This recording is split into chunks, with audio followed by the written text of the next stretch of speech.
සුබ දවසක් හැමෝටම. මේ මගේ පළවෙනි වීඩියෝ එක. අපි කවුරු කන්න කැමති කෑමක් තමයි මේ හදන්න යන්නේ, හැලප. මේක හදන්න අවශ්‍ය දේවල් මම මේ වීඩියෝ එකේ දාලා තියෙනවා. අපි මේක හදන්න යන්නේ දරලිපියේ තාච්චියක් රත් වෙන්න තියලා ඒකට සීනි ගෑම් 100ක් විතර දාලා ටිකක් දිය වෙනකන් හැඳි ගන්න. අපි මේ හදන්න යන්නේ පැණිපොල් එක. මේක තමයි හරියටම හදා ගන්න ඕනේ හැලප එක රස වෙන්න නම්. මේ ආකාරයට පාට වෙන්න සීනි එක දිය කරගන්න. වැඩියෙන් රච්චර ගන්න එපා. එතකොට තිත්ත රසක් එන්න පුළුවන්.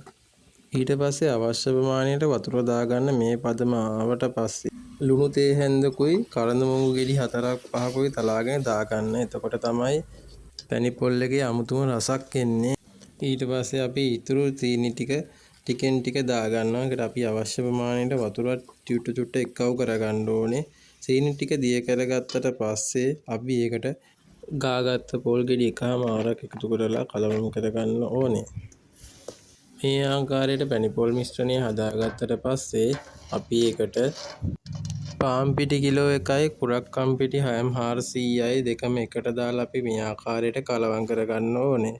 ඊට පස්සේ අර අපි හදාගත්තේ පැණිපොල් මිශ්‍රණයට ඒක එකතු කරගෙන හොඳින් කලවම් කරගන්න ඕනේ. තාච්චියේ වටේ ඇල්ලලා තියෙනවා නම් පිටි මිශ්‍රණය අපි හැන්දක් අරගෙන වටේ හූරලා ඒකට දාගන්න ඕනේ. එතකොට තමයි හැලප එකේ නියම රසට හදාගන්න පුළුවන් වෙන්නේ අපිට.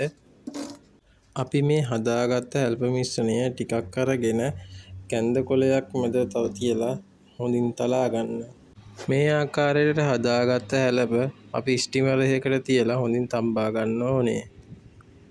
පුළුවන් නම් මගේ channel එක subscribe කරලා bell icon එක ඔබන්න. ඉස්සරහටත් මීට වඩා හොඳ රසවත් ආහාර අරගෙන මම එන්නම්.